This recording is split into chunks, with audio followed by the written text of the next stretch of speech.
हम आ चुके हैं अपने day 37 of our master series और शुरुआत के 25 डेज़ में हमने इसमें सारा सिलेबस कंप्लीट करा दिया था, आपको सारा समझा दिया था, डिटेल में समझा दिया था। अब हम क्योंकि रिवीजन पे आ चुके हैं अपने, तो मल्टीपल रिवीजन करने के साथ साथ जो हम मिक्स रिवीजन कर रहे थे उसके को करने के बाद हम आ चुके हैं अपने यूनिट वाइज रिवीजन पे। तो आज हम रिवाइज कर रहे हैं रिसर्च एप्टीट्यूड, और जिन लोगों को ये यूनिट से डर लगता है, let me clear you, this is the most scoring unit. अब पेपर 1 को हल्के में नहीं लेने का, ओके बेटा। चलो, सबसे पहले बात आती है रिसर्च होता क्या है। तो रिसर्च मैंने आपको बताया था एक सिस्टमेटिक प्रोसेस है जिसमें आप एक कंक्लूजन पे पहुंचते हैं। अपनी जो भी आप हाइपोथेसिस बनाते हैं, प्रेमिसेस बनाते हैं, उससे आप कंक्लूजन की तरफ पहुंचते हैं, है ना। एक सिस्टमेटिक प्रोसेस है जिसमें आपको सीरीज ऑफ प्रोसीजर करने होते हैं, मतलब स्टेप 1, स्टेप 2, स्टेप 3, वो सारी चीज़ें मैंने आपको रिसर्च मेथड स्टेप सारी चीज़ें पढ़ाई हुई हैं।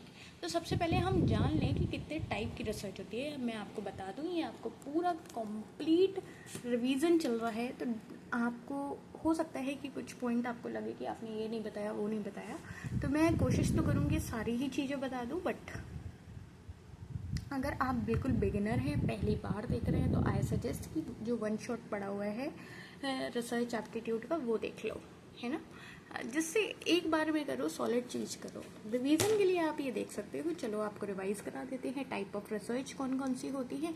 तो सबसे पहले हमने बाय पर्पस देखा था, बेसिक रिसर्च, प्योर रिसर्च, जिसमें हमें भी कोई इमीडिएट एप्लीकेशन नहीं करना था, केवल हम न्यू नॉलेज जनरेट कर रहे थे।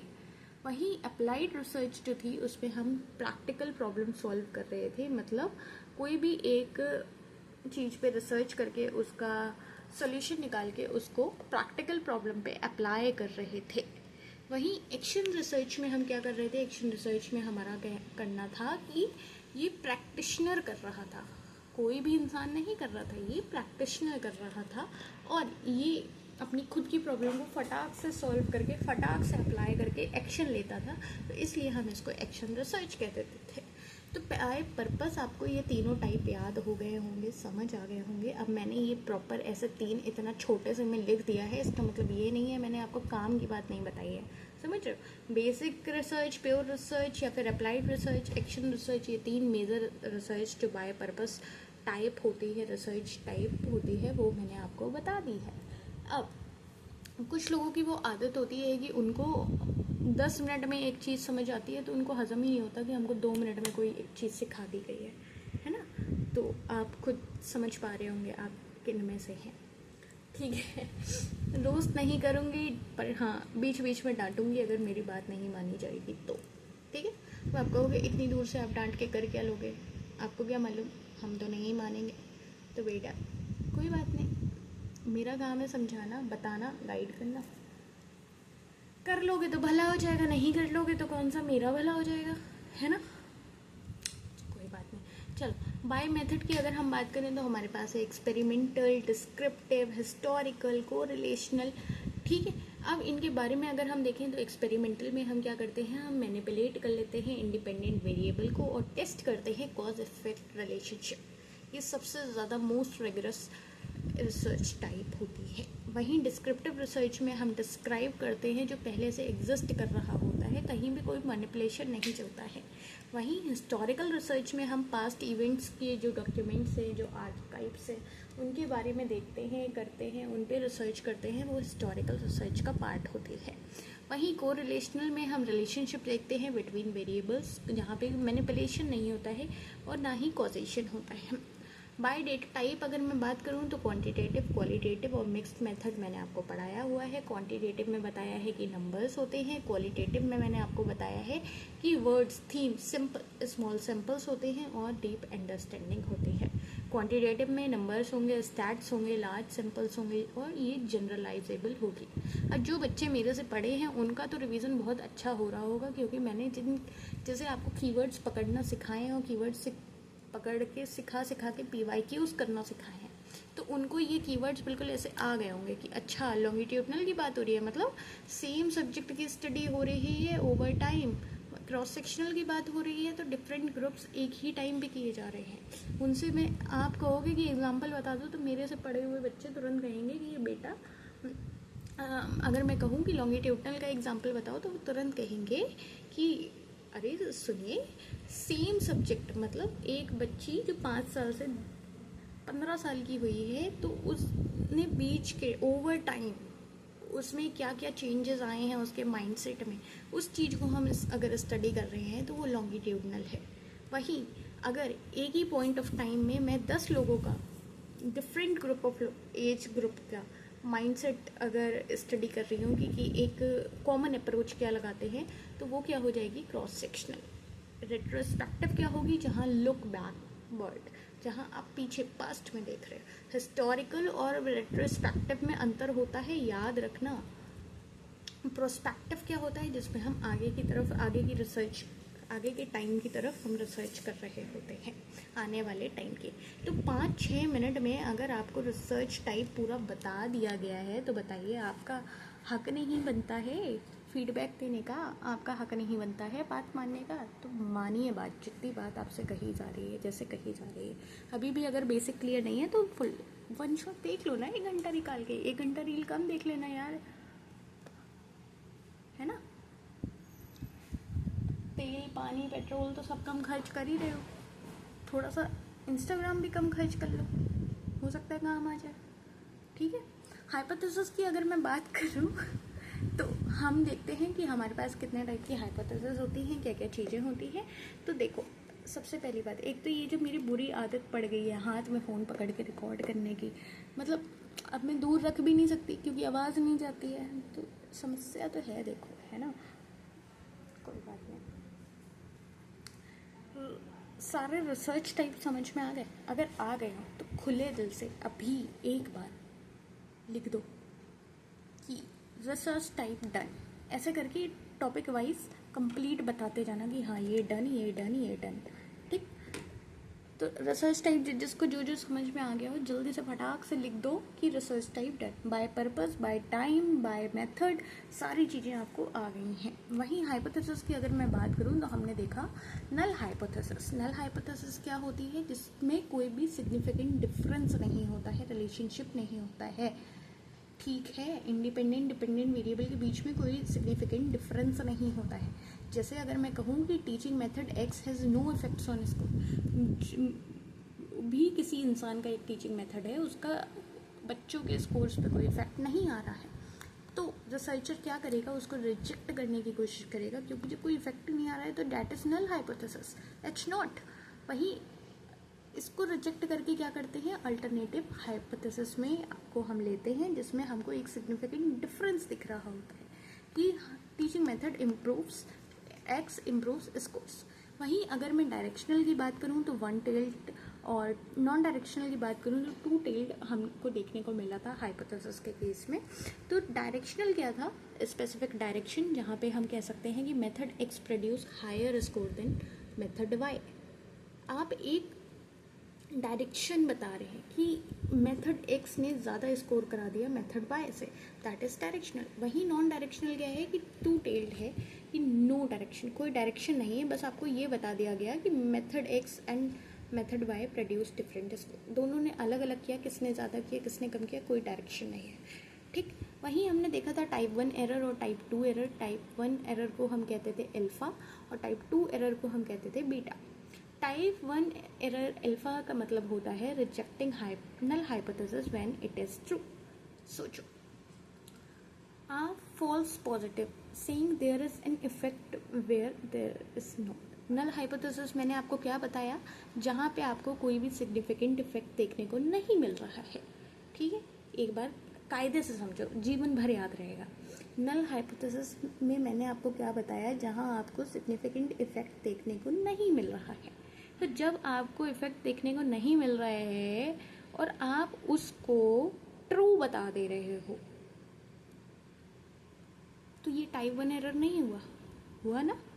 Rejecting null hypothesis when it is true. Null hypothesis में मैं कह रही हूँ कि इफेक्ट नहीं दिख रहा है। नहीं समझ में आ रहा है तो वीडियो पॉज करके जो सामने लिखा हुआ है उसको पढ़ोगे तब भी समझ आ जाएगा। मतलब आप फॉल्स पॉजिटिव को मान ले रहे हो, that is type 1 error. Type 2 error क्या है? Beta, failing to reject null hypothesis when it is false.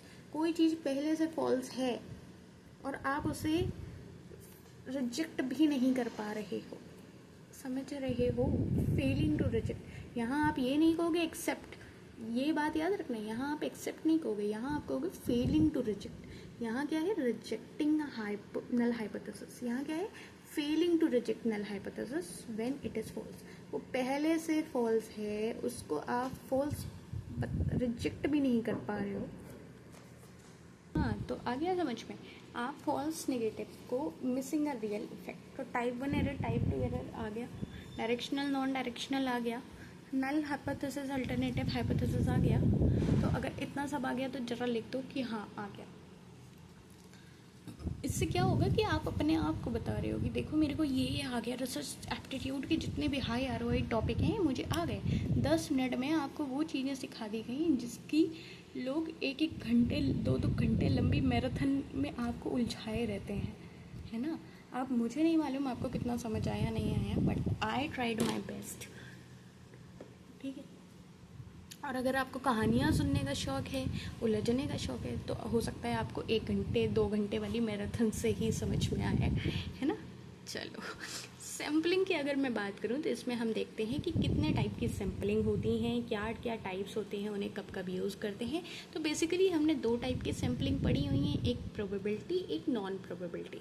Probability sampling में क्या होता है कि आपके पास इक्वल चांस ऑफ सिलेक्शन होता है सबके पास, है ना?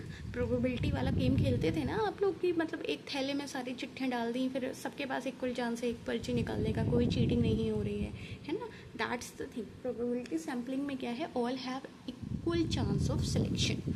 सिंपल रैंडम क्या है कि लॉटरी रैंडम नंबर आपने equal chance for all they दिया, और लॉटरी या रैंडम नंबर किसी को भी बोल दिया कि हाँ भाई, टिकट बांट दिया सब, और एक रैंडम नंबर बोल दिया कि ये नंबर है, ये जीत गया। स्ट्रेटिफाइड में क्या है कि आप स्ट्रेटा में डिवाइड कर दे रहे हैं, सब ग्रुप्स बना दे रहे हैं, और उनमें से कोई रैंडम चुन ले रहे हैं हर एक में से। Ensures representation of all groups. वहीं सिस्टमेटिक में आप एक कोई सिस्टम रख दे रहे हैं, एक रूल रख दे रहे हैं कि select every nth member from the list. आपने मान लिया इस लिस्ट में से 5वां इंसान उठा लो, हर लिस्ट में से 9वां इंसान उठा लो, समझ रहे हो? क्लस्टर में क्या है कि आप क्लस्टर्स बना दे रहे हो, मतलब randomly select entire group, school या विलेजेस, नॉट इंडिविजुअल्स। इंडिविजुअल नहीं सिलेक्ट कर रहे हो। स्ट्रेटिफाइड में आप स्ट्रेटा बना रहे हो और फिर इंडिविजुअल सेलेक्ट कर रहे हो, इसमें नहीं कर रहे हो। इसमें आप एंटायर ग्रुप को सिलेक्ट कर ले रहे हो, रेंडमली क्लस्टर सेलेक्ट कर ले रहे हो फॉर जियोग्राफिकली स्प्रेड पॉपुलेशंस। वहीं नॉन प्रोबेबिलिटी सैम्पलिंग क्या है? परसुएसिव। नॉन प्रोबेबिलिटी जहाँ पे सबके पास इक्वल चांस नहीं है, आपको बहुत जल्दबाजी है और आप अपने हिसाब से चीज़ें कर ले रहे हैं।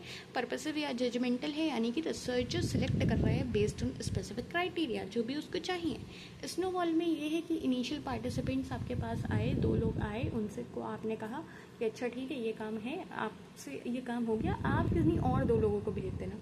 फिर उनने किसी और 2 को भेज दिया, समझ रहे? तो initial participants after refer others. Convenience क्या है? जो आपको आसानी से मिल रहे हैं उनका ही आपने कर लिया, उन्हीं के बेसिस पे आपने रिसर्च कर ली। कोटा क्या है? Quota sampling like stratified but without random selection within strata. Strata तो बना रहे हैं लेकिन रैंडम सिलेक्शन नहीं कर रहे हैं, दैट इज कोटा। तो अब जल्दी से बता दो, ये जो तुम्हारे 3-4 मिनट निकले हैं, इनमें तुम्हें सारी टाइप ऑफ सैम्पलिंग आ गई नहीं आ गई? मैं ये बार बार एहसास इसलिए दिला रही हूँ जिससे तुम्हें एहसास हो कि चीज़ें उतनी कठिन नहीं है जितनी तुमने लंबी लंबी मैराथन देख के बना ली है। मैंने भी जो 1 शॉट्स लिए हैं वो 1 घंटे का है और उसमें पूरी यूनिट है इन डिटेल, मतलब आप उसमें कह नहीं सकते कि एक चीज़ भी छूट गई है, समझ रहे हो? आप प्लेलिस्ट देखेंगे आपको खुद समझ आएगा अगर आपने नहीं देखा है। जल्दी से, बच्चों ने लिख दिया, टाइप ऑफ सैम्पलिंग लिख दिया, आ गया नहीं आ गया? मुझे बताते जाओ, मुझे फीडबैक दो जिससे मैं तुमको और अच्छी अच्छी चीज़ें कराऊँ। एग्ज़ाम पास आ गया है, समझ रहे हो? मुझे चाहिए फीडबैक तुम्हारी तरफ से। बहुत हो गया खेल, आया समझ में? तुम मेरे को बताओ कि तुमको हाइपोथेसिस सारी टाइप समझ में आ गए, सैम्पलिंग के सारे टाइप समझ में आ गए, रिसर्च के सारे टाइप समझ में आ गए? ठीक है, अब तुम देख लो ये 15वां मिनट शुरू हो रहा है और अब हम वैलिडिटी और रिलायबिलिटी 2 मिनट में समझ लेते हैं। रिलायबिलिटी क्या होता है? रिलायबिलिटी होता है कि कंसिस्टेंसी ऑफ मेजरमेंट, यानी कि सेम रिजल्ट आपको मिलेगा अक्रॉस ओकेजन्स, रेटर्स, फॉर्म।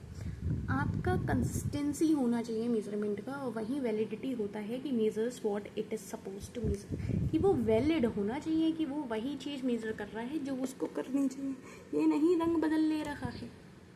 अभी तो ये आपको आधे ही मिनट में आ गया समझ में, नहीं आया तो बताओ, एक बार फिर समझा देती हूँ। रिलायबिलिटी क्या होता है? Consistency of measurement. आप जो चीज़ आज टेस्ट कर रहे हैं वो आज से 10 साल बाद भी रिलायबल है या नहीं है, वो मेजरमेंट जो आपका कंसिस्टेंसी ऑफ मेजरमेंट है, सेम रिजल्ट आ रहा है, that is reliability. And what is validity? Validity is like measures what it supposed to measure, valid है। तो आपको क्या की रूल याद रखना है कि a test can be reliable without being valid. Valid हुए बिना भी टेस्ट रिलायबल हो सकता है, बट एक वैलिड टेस्ट जरूरी नहीं है कि वो रिलायबल हो। वैलिडिटी ज़्यादा इम्पोर्टेंट है, ठीक है। टाइप्स ऑफ वैलिडिटी की अगर मैं बात करूँ, 2 मिनट की बात हुई थी, है ना, 17 पे नहीं पहुँचे। टाइप्स ऑफ वैलिडिटी की अगर मैं बात करूँ तो इंटरनल और एक्सटर्नल होती हैं। इंटरनल मतलब independent variable truly cause change in dependent variable, not confounds. और वहीं एक्सटर्नल वेरिएबल में क्या, वैलिडिटी में क्या होगा कि findings can be generalise to other populations. External में आप जो वैलिडिटी है, एक्सटर्नल वैलिडिटी है, उसमें आप अपनी जो फाइंडिंग्स है उन्हें जनरलाइज्ड कर दे रहे हैं, और इंटरनल में आप जो चेंज आया है वो आप दिखा रहे हैं, ठीक है। कंटेंट क्या है? Instrument covers all relevant aspects. Construct क्या होता है? Instrument measures the correct theoretical concept. Criteria होता है कि correlate with the external standard, एक जो प्रेडिक्टिव वैल्यू होती है उसमें आना चाहिए। आ गया समझ में? टाइप्स ऑफ रिलायबिलिटी की अगर हम बात करें तो इसमें हमारे पास test, retest, split half, inter rater, parallel forms, ये सारे आते हैं जो अभी तक इतना ज़्यादा नहीं पूछे गए हैं। अभी तो वो इसी पे अटके हुए हैं, रिलायबिलिटी और वैलिडिटी के डिस्टिंक्शन पे, है ना, समझ रहे हो? तो बस ये लंबे लंबे PYQs जो आप देखते हो तो आप डर जाते हो, लेकिन बात ये इतनी सी है, समझे? तो डरना नहीं है। अगर मैं स्टैटिस्टिक्स की बात करूँ रिसर्च में, तो आपके पास मेन चीज़ें जो आपको याद रखनी है वो याद रखनी है मीन, मीडियन, मोड, ठीक। अब क्या मैम हमारे पास बहुत बड़े बड़े क्वेश्चंस आते हैं जहाँ हमें मीन, मीडियन, मोड निकालना होता है स्टैटिस्टिक्स से? हमने 11th 12th 11th 10th में पढ़ी नहीं। सुनो, तुमको बेसिक पता होना चाहिए कि मीन, मीडियन, मोड कैसे निकालते हैं, स्टैंडर्ड डेविएशन कैसे निकालते हैं, कोरिलेशन कोफिशिएंट कैसे निकालते हैं, ठीक। बाकी कुछ टेस्ट होते हैं, लाइक एनोवा टेस्ट होता है, पी टेस्ट होता है, टी टेस्ट होता है, तो ये कुछ टाइप के टेस्ट होते हैं जो पूछ लिए जाते हैं अक्सर एग्जाम में। तो उनके बारे में अगर आपने नहीं पढ़ा है तो आप डिटेल में पढ़ लेना, ठीक है। मीन क्या होता है कि सम डिवाइडेड बाय काउंट, मतलब जो आप एवरेज निकालते हैं ना, वो तो मीन आपको मालूम ही होगा। मीडियन भी आपको मालूम होगा, मिडिल वैल्यू जो होती है when arranged in order not affected by outliers, best for skewed data. Mode क्या होता है? जो सबसे ज़्यादा occur, most frequently occurring value, can be multiple modes. Standard deviation आप कैसे निकालते हैं? Measure of spread around the mean, higher the standard deviation, more spread out the data. Correlation coefficient की अगर मैं बात करूँ, यहाँ मैं आपको इसलिए ज़्यादा नहीं वो कर रही हूँ क्योंकि जो बेसिक चीज़ें, मेरे हाथ क्यों काँप रहे हैं भैया, बीपी लो हो गया है, वो हो जाता है, तभी तो मैं आपसे कह रही हूँ, मेरे को बीमारी की दिक्कत इतनी है, मैं क्या बताऊँ, अन्ना तो चलो छोड़ो। कोरिलेशन कोफिशिएंट की अगर हम बात करें तो strength and direction of relationship, ये जब मैं ऐसे आपको थोड़ा सा नॉर्मल आवाज़ में पढ़ाने लग जाऊँ ना, बस ऐसे पढ़ने लग जाऊँ, समझ लो कि कुछ हो रहा है, मैडम को तबीयत जा रही है, वरना ऐसे आती नहीं है, वरना वो जोश भरना रहता है। स्टार्टिंग में देखा था आपने, बस अभी मिलेगा, रुक जाओ, बस आने दो तुम लोग, इलेक्ट्रॉल आने दो, ठीक है। लाएगा कौन, हूँ तो मैं अकेली, चलो कोई बात नहीं। कोरिलेशन कोफिशिएंट की अगर मैं बात करूँ तो strength and direction of the relationship, ये देखो आपको +1 मिलेगा जहाँ पे परफेक्ट पॉजिटिव होगा, -1 होगा यानी कि परफेक्ट नेगेटिव है। ये एक कोफिशिएंट होता है जो आपकी डिफाइन करता है strength and direction of relationship, और 0 होगा जहाँ कोई रिलेशनशिप नहीं होगी आपकी, does not prove causation.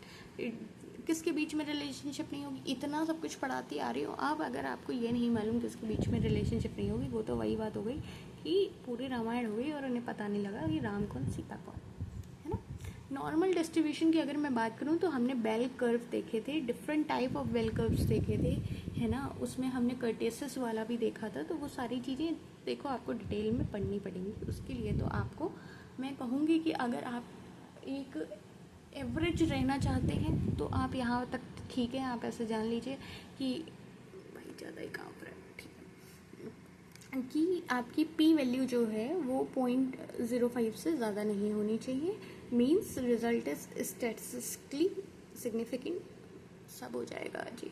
5% chance of being due to chance, और अगर 0.01 से भी कम है तो वो ज़्यादा स्ट्रिंजेंट है।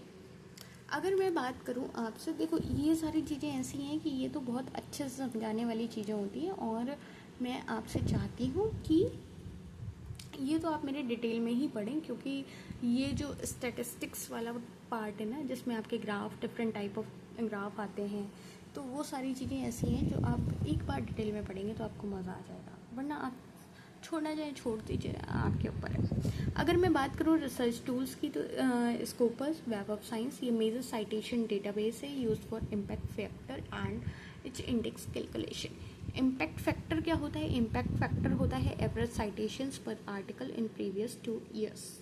एच इंडेक्स क्या होता है? एच इंडेक्स होता है H paper each cited at least H times. आपको महसूस हो सकता होगा कि फ़ोन कितना हिल रहा है ना।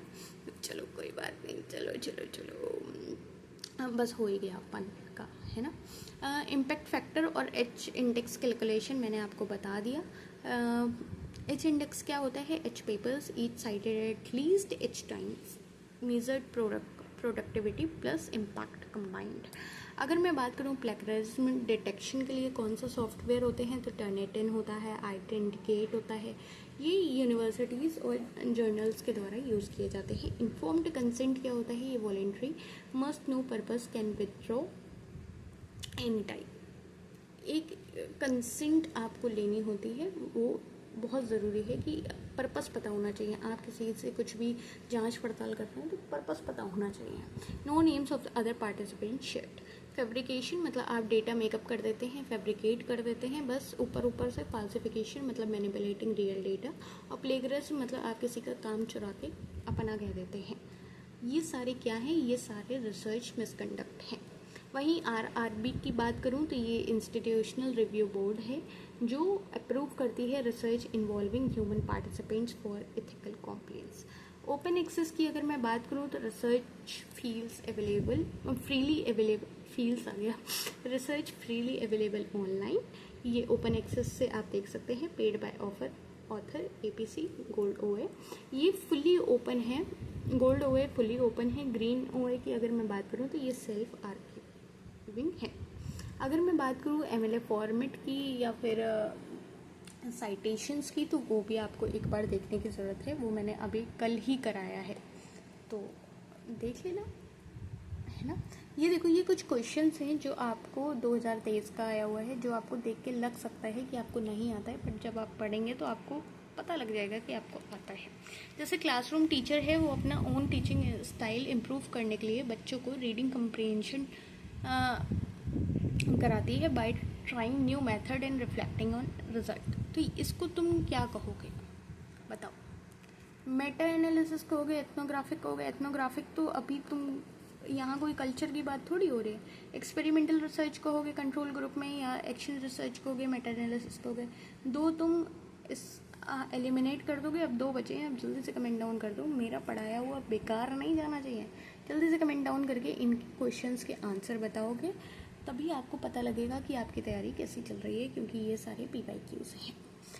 ये देखो, ये आइसक्रीम वाला, गर्मी में आइसक्रीम बहुत पसंद है ना, ये आई वांट कि ये क्वेश्चंस ना आप अपने से लगाओ। अगर आपको नहीं आ रहे हैं आप बता दो, आप कमेंट डाउन कर दो, मैं आपको तुरंत बता दूंगी, समझा दूंगी, अलग से शॉर्ट्स बना के करा दूंगी, बट करा दूंगी, ये मेरी गारंटी है। But the thing is, you have to practise first, you have to comment down the answer first, you have to actively participate, you have to comment down the answers, then I will do my part. ठीक है। Experimental research में random assignment ये हो रहा है, बताओ ये क्या हो रहा है, क्यों हो रहा है। ये क्वेश्चन आराम से पढ़ लो अगर नहीं पढ़ पाए हो तो। ये रहा क्वेश्चन और ये रहा आंसर। आंसर नहीं रहा, क्वेश्चन के ऑप्शंस रहे, जल्दी बताओ। मेन डिसएडवांटेज क्या होती है क्रॉस सेक्शनल रिसर्च की, जल्दी बताओ। लॉन्गिट्यूडनल, अब लॉन्गिट्यूडनल मैंने बता दिया, क्रॉस सेक्शनल बता दिया, अब उसमें डिसएडवांटेज ही तो ढूंढनी है, 4 ऑप्शन ही तो दे रखे हैं, जल्दी से बता दो। वही बता रही हूँ, जो डिटेल में मेरे से पढ़े हुए हैं वो तो उनको सब को ये आ ही रहा होगा।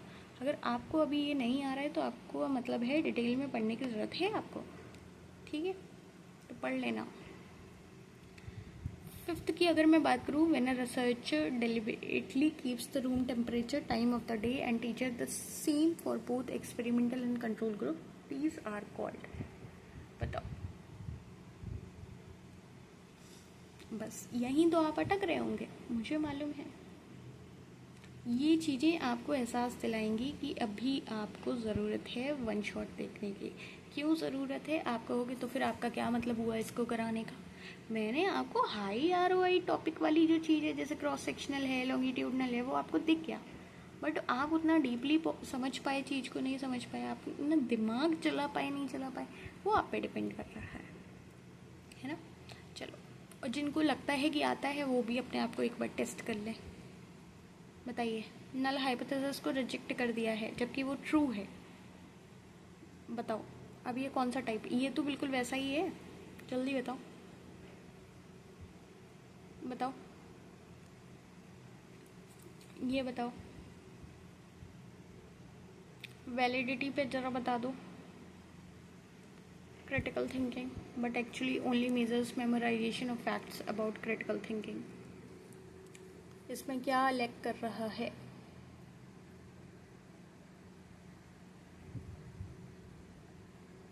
जो बच्चे शॉर्टकट ढूंढने की कोशिश करते हैं ना, उनको मैं यहाँ पे आके ये बताना चाहती हूँ कि मेहनत का कोई सब्स्टिट्यूट नहीं होता है। कोरिलेशन ऑफ आर नेगेटिव में है, इतना है। अब बताओ,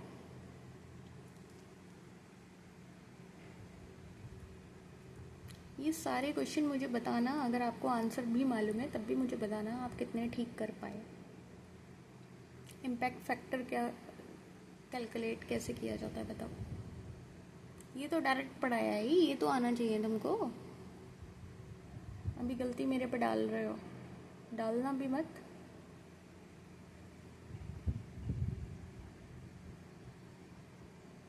एथिक्स पे पूछ लें, UPSC वाले बच्चे तो वैसे ही परेशान है एथिक्स से। ये और तुम इसमें ही बता दो, सेल्फ प्लेगरिज्म क्या होता है। 2024 में आया है। एच इंडेक्स क्या होता है, और अगर 15 है तो क्या मतलब है। डबल ब्लाइंड पीयर रिव्यू क्या होता है, बताओ। ये सारे बढ़िया क्वेश्चन है, समझ रहे हो तुम। ये मैं दिखा इसलिए रही हूँ कि वीडियो पॉज कर करके तुम लोग आंसर करो, अपने आप ट्राई करो। कुछ बच्चों के पास किताबें नहीं होती हैं, कुछ नहीं होती हैं, वो सोचते हैं अब हमने पूरा पढ़ लिया, अब हम कहाँ खुद को टेस्ट करें, कहाँ खुद हम आंसर क्वेश्चन ढूंढें। तो हम इसलिए ये सारे क्वेश्चन ऐसे दिखाते हैं कि बच्चे टेस्ट करें अपने आप को। आंसर बताने के लिए तो हम बैठे ही हैं, तुम्हें पूरी PDF शेयर कर देंगे with explanation, but the thing is you have to try once. अभी मैं थोड़ा सा भी आपको आंसर बताने लगूंगी तो आप अपना दिमाग नहीं लगाओगे, इसलिए I want you to comment down the answer. ये बताओ, लॉजिकल रीजनिंग का है, DI का भी अभी दूंगी, सब दूंगे। ये बताओ, एच इंडेक्स क्या है इसमें।